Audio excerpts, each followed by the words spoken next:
Okay, let's do a short example of firm valuation starting from FCFE.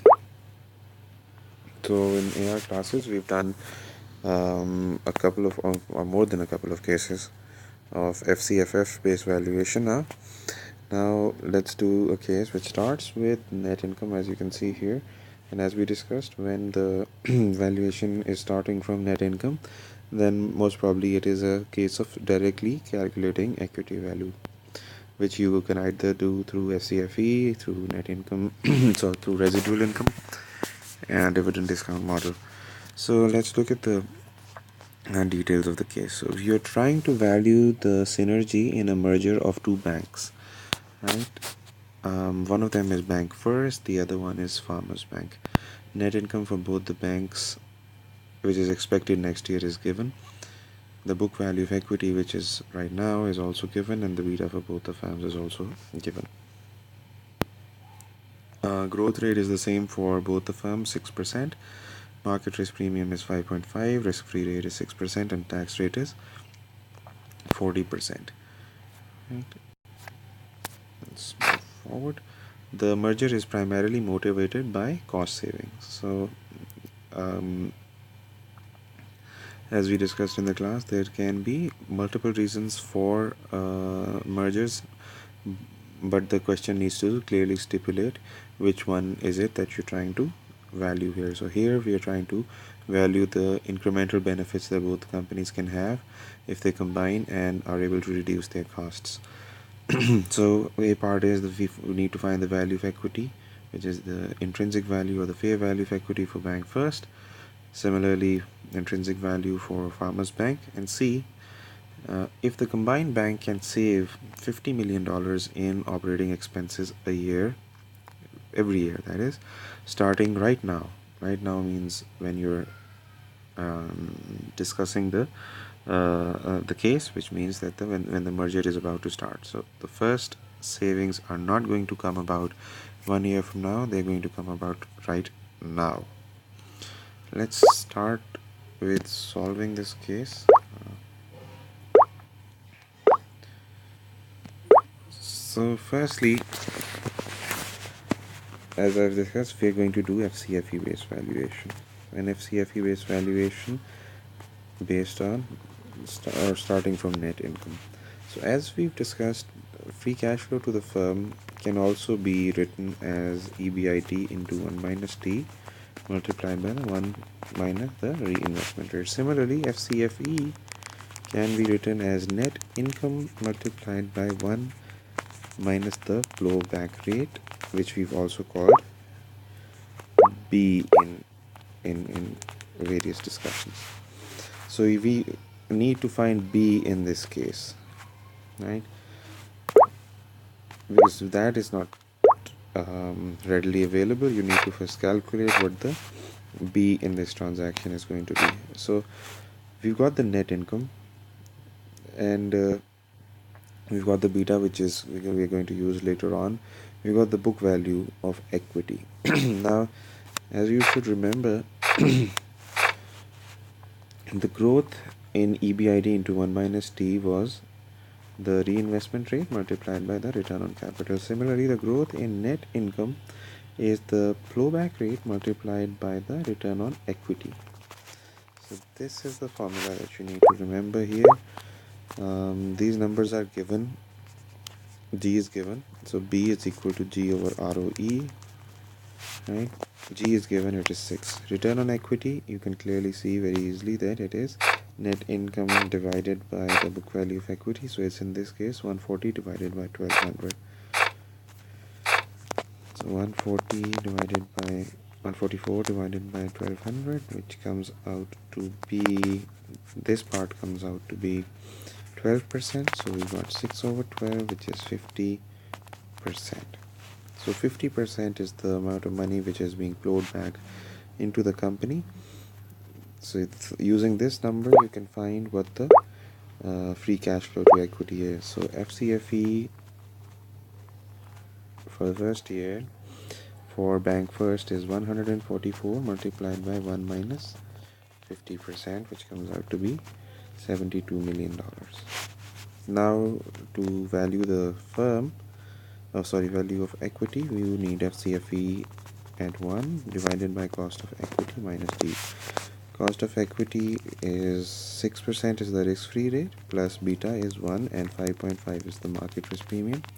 11.5% is the cost of equity thus.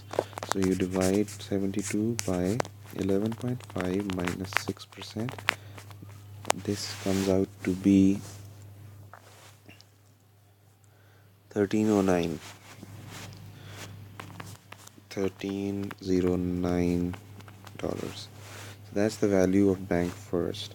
Similarly, using the same methodology, you can find the value of Farmers Bank, which will come out to be 18.18, right?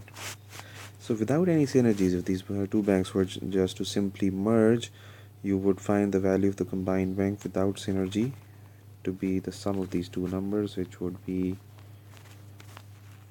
3127.27. So thus far you've been able to find the value of the combined bank without synergy. Now we need to find the value of the bank with synergy, and for that we need to first calculate what the combined net income of the two banks is going to be. So we're told that the net income of Farmers Bank is Bank First is 144, Farmers Bank is 250, right? So you combine these two, the net income is 394. C part says that the combined firm will be able to reduce the the expenses by $50 million. One slight correction, this is the expected earnings starting next year, not right now. It's in cost starting next year, not right now, right? So moving on, we need to find what the impact of this 50 million. It is not simply going to be 394 plus 50.